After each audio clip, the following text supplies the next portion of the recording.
I was sleeping with my tool out when my alien maid entered the room. HFY Story Max Carter had always been a bit of an oddball.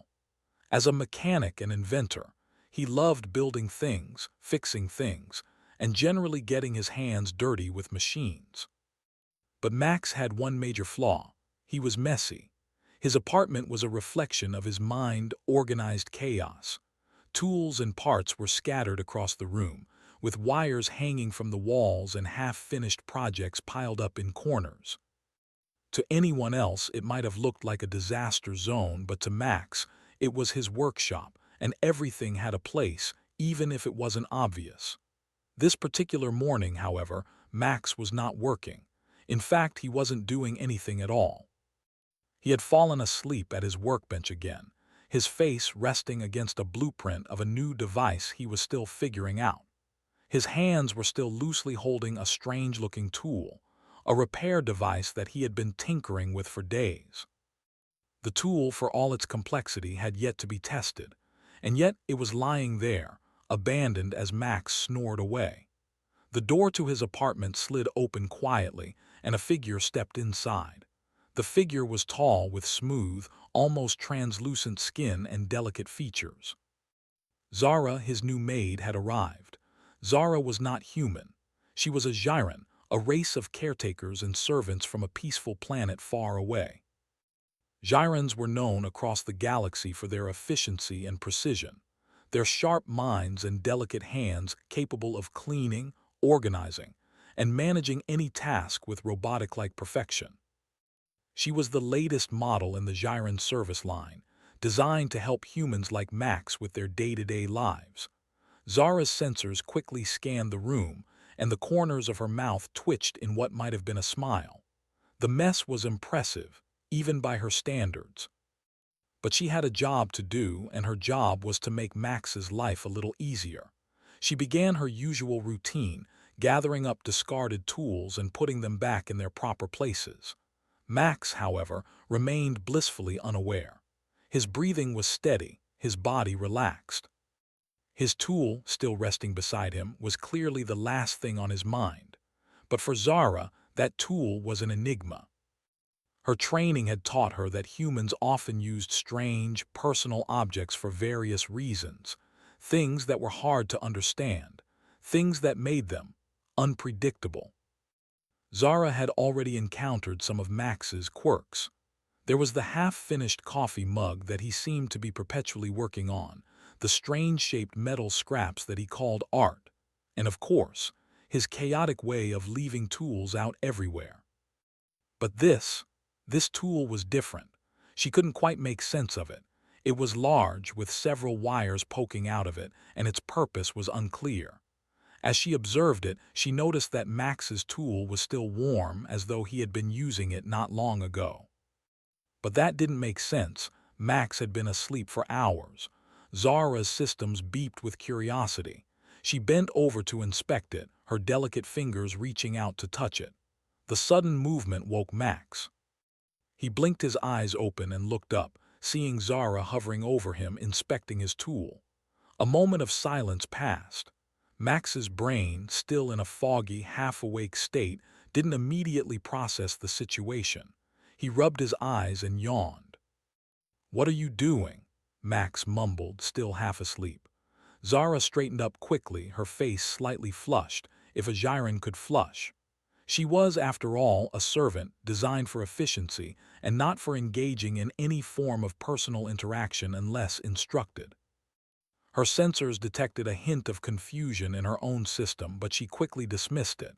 "I was inspecting the tool," she said in her soft, melodic voice. "It seems important." Max blinked again, his mind slowly catching up to reality. He glanced at the tool she was referring to, the one he had been holding just a moment ago. Realization hit him like a splash of cold water. "Oh, that thing," Max chuckled groggily. "It's just a repair tool, nothing special. I was working on it last night, but, I must have passed out." He rubbed his face, trying to shake off the remnants of sleep. Zara stood still, processing his words. "I see. I thought it might be a weapon of some sort. It is quite large and unusual." Max laughed, sitting up now and stretching his arms. A weapon? Nah, it's not a weapon, it's just a tool. I build stuff, fix stuff. You know, mechanic things. He looked at her and grinned. You're new here, aren't you? I should have introduced myself better. I'm Max. Zara, she replied, her voice smooth and calm. I am here to assist you. My job is to help keep your environment organized and efficient. Max looked around the room with a smirk. Well, I guess that's going to take a while. Zara tilted her head slightly, her sensors analyzing his tone. She understood that humans were often sarcastic, but she had yet to grasp the full extent of their humor. Nevertheless, she moved forward with her task. Your living space is unorthodox, she observed, picking up a few more discarded tools. Unorthodox? Max laughed. That's one way to put it. I call it organized chaos. You'll get used to it. He stood up and began collecting some of the scattered papers from the workbench. As he moved, Zara took the opportunity to scan his equipment more closely. She was fascinated by the way Max seemed to work. Despite the clutter, there was a sense of purpose to everything he did. His designs, though messy, appeared to have an internal logic to them. She hadn't encountered anything like it from the other humans she had assisted. The others had been more traditional, tidy, routine-bound, predictable. Max, however, was different. Max had started fiddling with his latest project again, the repair tool. He glanced over at Zara and smiled sheepishly. So, what do you think? I'm trying to make it more efficient, but I keep running into problems. Zara's sensors hummed with curiosity. I believe you might have overlooked the internal power converter, she said, pointing to a section of the tool. It appears to be incompatible with the new energy source you have installed. Max blinked at her, then laughed again. Well, that's the problem. I had a feeling I missed something. I'm just trying to make it more adaptable, but I haven't quite cracked it yet. Maybe I'll get it right tonight. Zara observed him for a moment before replying, I am certain you will. Max's grin widened. Thanks, Zara. I'll take that as a compliment. For a moment, there was silence as Zara continued with her cleaning, her mind processing the unexpected complexities of human behavior. She had been assigned to assist Max because he was considered difficult, a human who didn't conform to the usual norms. But as she observed him more closely, she began to see why humans could be so remarkable. Despite their disorganization, their chaotic nature, there was a creativity and inventiveness in them that other species couldn't quite understand. Max Carter, in his own strange way, was teaching Zara something she had never expected to learn, that there was beauty in imperfection, and that even a messy room could hold the key to a new discovery. Days passed, and Max's routine remained the same. He worked late into the night on his various projects, rarely cleaning up, and rarely making time for anything other than tinkering with his latest inventions. Meanwhile, Zara, his Gyran maid, diligently kept the apartment in order. She had started to learn the quirks of living with Max. She knew when he would wake up, when he would disappear into his cluttered workshop, and even when he would absent-mindedly wander into the kitchen, looking for food that he sometimes forgot he'd already eaten. Though Max's living space was chaotic, Zara saw the value in his methods, even if she couldn't always understand them. There was an energy to his work, a passion that was contagious. He had already fixed several things around the apartment that Zara couldn't even imagine repairing. Max's ability to take apart broken gadgets, analyze their inner workings, and put them back together better than before was a talent Zara found impressive. Still, there was one thing that remained baffling: Max's complete lack of organization. To Zara, who thrived on structure and order, it was as if Max's world was a puzzle she could never quite solve. One day, as Zara worked her way through the piles of tools on the floor, she found something that struck her as both fascinating and perplexing. It was a broken-down piece of machinery, completely disassembled and left in several pieces. She had seen Max work on it in the past, but this was different. There were wires everywhere, parts scattered about, and no obvious order to it. What caught Zara's attention was the machine's core. Something about it didn't quite belong. It was a small, spherical device with intricate markings on its surface. As Zara picked it up, she felt a strange energy radiating from it. It seemed as if the sphere was alive, pulsing with a faint hum. Her sensors activated as she examined it, but even with all her advanced technology, she couldn't determine its purpose. "Max," she called out, her voice calm and smooth. "What is this?" Max, who had been tinkering with another device at the workbench, looked up. His eyes were tired, his hair a mess, and his clothes were stained with oil and grease. He stretched his arms and glanced at the object in Zara's hand. "That thing," Max shrugged. "It's a work in progress. I'm trying to figure out a way to use it in one of my projects. It's supposed to help with energy storage or something. I don't really know yet. I got it from a salvage yard a few weeks ago." Zara's curiosity deepened. "It appears to be something more than a simple tool." Max chuckled and shook his head. "It's not important right now. I'll get to it eventually. I just need to get this other thing working first." Zara considered his words, but she couldn't shake the feeling that there was something significant about the strange sphere. She set it down gently on the workbench, but her mind lingered on it. Maybe, just maybe, there was more to Max's inventions than she had realized. Perhaps there was something even more extraordinary hidden in the chaos of his workspace. Later that day, Max decided it was time for a break. He had been working nonstop for hours, and his mind was starting to feel like mush. He stood up from his bench and stretched, letting out a loud yawn. Zara was still busy organizing a pile of metal scraps near the door, and for a moment he just stood there, watching her work. He'd never really had anyone help him with his projects before, especially not someone as alien as Zara. The idea of a Gyron cleaning up after him had seemed strange at first. He had never been good with housekeeping, and the thought of someone coming into his personal space was uncomfortable. But over the last few days, he'd grown used to it. Zara was different from the humans he'd known. She was calm, patient, and professional. She didn't judge him for his mess, and she didn't push him to change.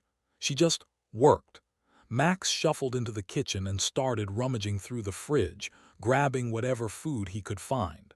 As he grabbed a packet of dried protein, he glanced back at Zara. "Hey Zara, how are you holding up? This place must be a nightmare for you." Zara didn't look up from her task but replied calmly, "I have adjusted to the environment, Max. Though I must admit, I do not understand your preference for disorganization. It seems inefficient." Max laughed and sat down at the table, peeling open the packet of food. "Yeah, I know it looks like a mess, but it's my mess. I know where everything is. It works for me." He took a bite, chewing thoughtfully. "Besides, I'm always improving something, even if it doesn't look like it." Zara's sensors detected something in his tone. It wasn't pride or arrogance. It was a sense of purpose, of a person who was truly driven by something more than just routine or order. This, she realized, was what made humanity so unpredictable. Max didn't need everything to be perfect. He didn't need a set plan. He just needed a spark of inspiration, and then he would work until he had something real. "I see," Zara replied, her voice soft, "but there is also value in efficiency. My people value structure and clear purpose. Perhaps I could show you a way to organize your space in a more systematic manner. I believe it would make your work faster." Max raised an eyebrow, amused. "Are you saying my way is inefficient? Because I seem to get things done just fine." Zara didn't seem offended. Instead, she spoke in the calm, logical way she always did. "Not inefficient, just different. I am designed to help. It is my purpose to find better ways to achieve goals. That includes organizing tasks and environments." Max chuckled and leaned back in his chair. Okay, I get it. You think I need to tidy up. But that's the thing about me. If everything's too neat, I lose my flow. It's like if you give me too many rules, I can't think straight." Zara nodded thoughtfully. I understand, but perhaps I could assist you in a way that complements your method. I can organize without taking away your creative space. Max considered this for a moment.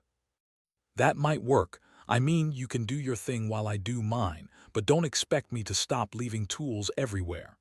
I will not interrupt your process, Zara assured him. I simply wish to help where I can. For the rest of the day, Zara worked with efficiency. She organized Max's tools in a way that made sense to him, without taking away his freedom to create. At first, Max was hesitant, but soon he began to appreciate the small changes she made. He no longer had to dig through piles of metal to find the right part. It was as if Zara had read his mind and found a way to balance his chaotic nature with a little order. But there was something else that began to change too. As Max worked on his projects, he started noticing things in a new light. Zara wasn't just a maid, she was a guide, a partner in his work. She didn't try to control him. Instead, she provided the structure he never knew he needed. And slowly, Max realized that there was more to this partnership than just convenience. He was starting to value Zara's perspective, even if she was from an entirely different world. As the day drew to a close, Max leaned back from his workbench and smiled. Thanks, Zara. This place feels different. Better, even. Zara, who had been quietly organizing nearby, stopped and looked at him. I am glad you find it helpful, Max. Max stood up and stretched again. You know, I think we make a pretty good team. Maybe you can teach me a few things after all. Zara's sensors hummed as she processed his words. I would be happy to, Max. And in that moment, both Max and Zara understood that their unlikely partnership was just beginning. Max was starting to feel like he might actually be getting somewhere. He wasn't sure if it was the improvement in his workspace, or if it was the fact that Zara's constant presence was beginning to make things easier. Either way, he was on a roll. Over the last few days, Max had managed to get several of his old projects up and running again. Thanks to Zara's organizational skills and her ability to clean up the chaos without making him feel stifled. But just as he thought things were calming down, the universe had other plans. The hum of the apartment's central cooling system flickered off, followed by a strange buzzing sound. Max looked up from his workbench, his eyes narrowing. It was unusual for the apartment's tech to fail like this. He quickly turned to Zara, who was nearby, cataloging a pile of parts. I've got a bad feeling about this, Max muttered, standing up and moving toward the apartment's control panel. Something's off. Zara followed him, her eyes scanning the panel's readings with her advanced gyron technology. I detect an anomaly in the power system, she confirmed, her voice steady. It appears to be a disruption from outside the building. Something is interfering with the grid. Max's brow furrowed.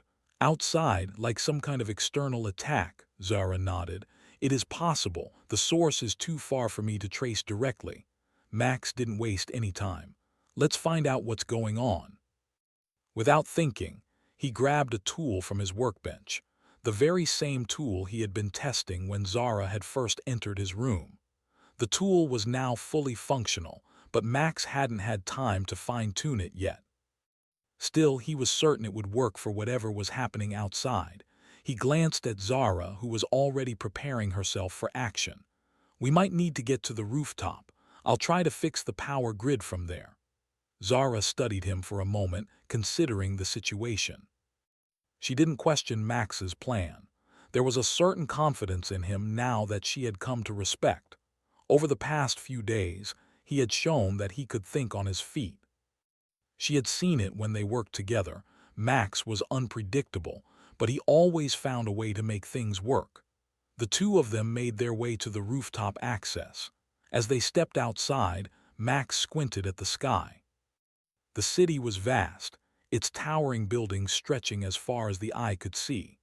But above them, something was happening. A strange, flickering light hovered just beyond the city's outer walls, accompanied by the same unsettling buzzing noise that had disrupted the power. Max took a deep breath, trying to steady himself. Whatever this is, it's messing with more than just the power grid. We need to stop it before it takes down everything. Zara stepped up beside him, her eyes scanning the situation. I will assist you, but you must act quickly. If the source of the disturbance is not neutralized, it could lead to a complete citywide failure. Max nodded. Right, let's get this done. With a few adjustments to the tool, Max was able to use it to open a connection to the city's power grid. The tool hummed with energy as Max manipulated the controls. He could feel the surge of power through his hands, but something was wrong. It was as if the grid itself was fighting back, struggling to stay intact. What's happening? Zara asked, her voice tense. I don't know, Max admitted. But I think we've got something bigger going on here. This isn't just a power surge. It's like someone's trying to hack into the system, disrupt everything from the inside out. Max's fingers flew across the tool's interface, trying to force the system back online. But just as he thought he was getting through, a blast of static filled his ears and the lights flickered again. This time, it was worse. The city's entire skyline went dark. And then, without warning, the ground beneath them began to shake. What in the world? Max stumbled, grabbing onto the rooftop railing as the tremors grew stronger. Zara's eyes widened, her sensors overloaded with incoming data. This is not a natural occurrence, she said, her voice laced with urgency. The vibrations are not from an earthquake. Someone is controlling this. Before Max could respond, a sharp, mechanical sound echoed from the distance. Max turned to see something that made his blood run cold. A massive ship, unlike any he had ever seen, appeared overhead, hovering above the city. It was sleek and dark, its surface covered in strange symbols that seemed to shift and change with every blink. Zara's voice was steady but serious. That is a ship from the Zithar Empire. Max's eyes widened. The Zithar, but they've never. The Zithar are known for their advanced technology, Zara explained, her tone unwavering. And they have the ability to disrupt entire planetary systems. They are likely the ones behind this disturbance. Max clenched his fists. The Zithar Empire had a reputation for being ruthless and efficient. They were conquerors, wiping out entire civilizations without hesitation. But Max wasn't about to sit back and let them destroy everything he cared about. We need to stop that ship, Max said, determination filling his voice. Zara didn't hesitate. Agreed. But first we must stabilize the power grid. The ship is causing a cascade effect. If we don't fix it soon, the entire city will be without power and it will be too late to stop them. Max's mind raced. He had to fix the grid and stop the Zithar, but how? They were outnumbered and they were only one step away from complete disaster. But as he looked at Zara, he knew he couldn't back down. This was their city, their world, and Max wasn't going to let it fall without a fight. All right, Max said, taking a deep breath. Let's take care of the power first. Then we'll figure out a way to take that ship down. Zara nodded. I will assist you. Together, we have a chance. With that, Max and Zara returned to the rooftop access door.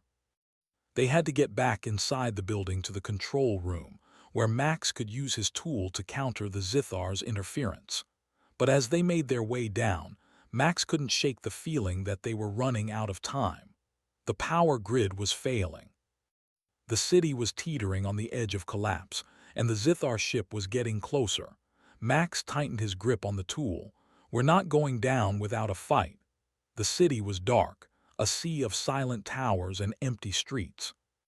The Zithar ship hung in the sky above, its dark silhouette cutting through the night. The ship's ominous hum filled the air, a constant reminder of the danger they were all facing. Max and Zara had only a few minutes before everything spiraled out of control. Max and Zara rushed back to the control room of the apartment building. Max held his repair tool tightly, his mind racing with ideas. Every second mattered. If they didn't fix the power grid soon, the Zithar would succeed in their attack, and the city would fall into chaos. But Max wasn't just thinking about the grid. He was thinking about the ship in the sky. The Zithar couldn't be allowed to destroy everything. Inside the control room, Max quickly plugged his tool into the central system. The interface flickered to life and the screen flashed with error messages.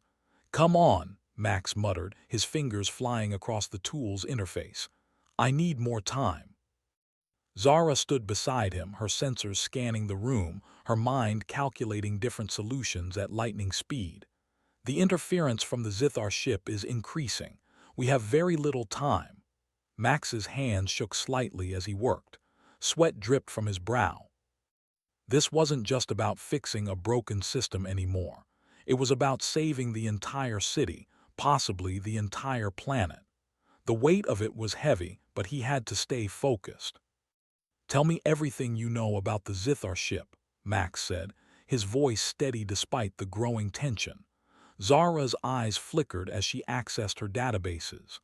The Zithar are known for their superior technology.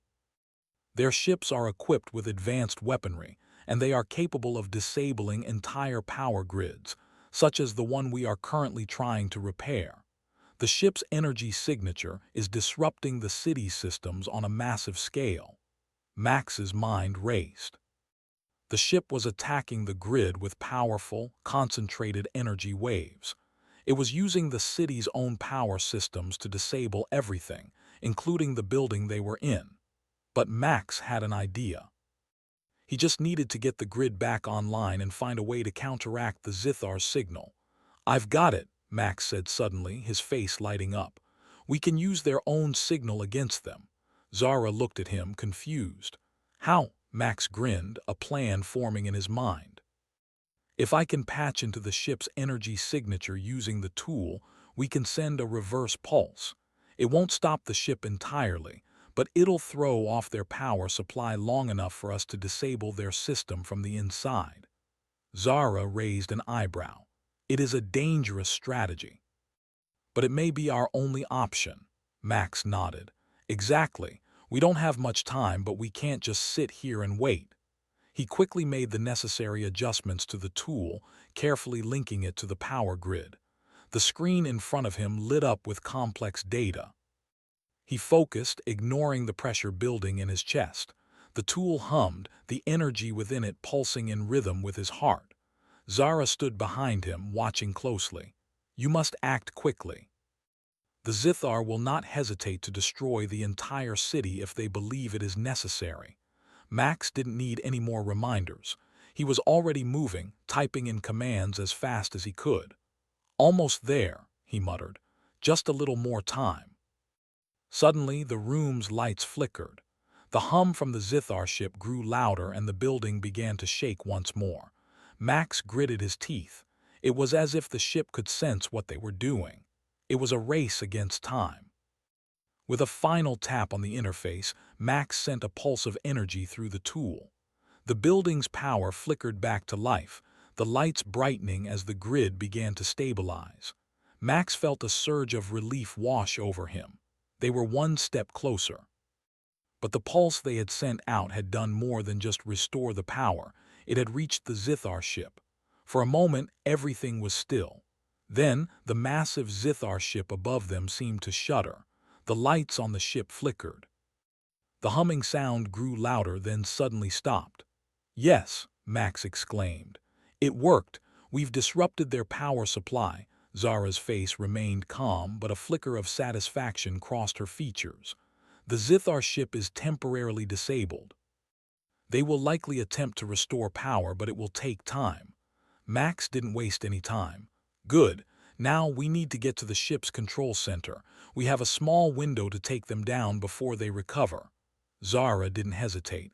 "I will assist you." Max grabbed his tool and the two of them rushed out of the control room, heading toward the building's rooftop access once again. The streets below were still dark, the building silent, but Max could feel the tension in the air. The city was waiting for them to succeed. As they reached the rooftop, Max saw the Zithar ship hovering in the sky, now struggling to maintain its position. The disruption had worked. It was clear that the Zithar were scrambling to regain control. The ship was no longer the dominant force it had been just minutes ago. But there was still one major obstacle. The Zithar had a fleet of drones patrolling the skies. They wouldn't let Max and Zara reach the ship without a fight. Max looked at Zara. "We'll need a distraction. I can't get close to the ship with those drones in the way." Zara considered the situation. "I can assist with that. I will create a disturbance in their surveillance systems, allowing us to approach undetected." Max smiled. "Perfect. Let's do it." Zara quickly activated a series of advanced protocols, hacking into the Zithar's drone control systems. Within seconds, several of the drones in the sky began to malfunction. They swerved erratically before shutting down completely, falling harmlessly to the ground below. "Nice work," Max said, impressed. With the drones out of commission, they were free to make their move. Max and Zara made their way toward the Zithar ship, carefully avoiding any remaining security systems. The ship was close now, hovering just above them. Max could feel the intense energy radiating from it, and his heart raced with anticipation. They reached the base of the ship, and Max used his tool to interface with the external controls. He worked quickly, trying to override the ship's systems.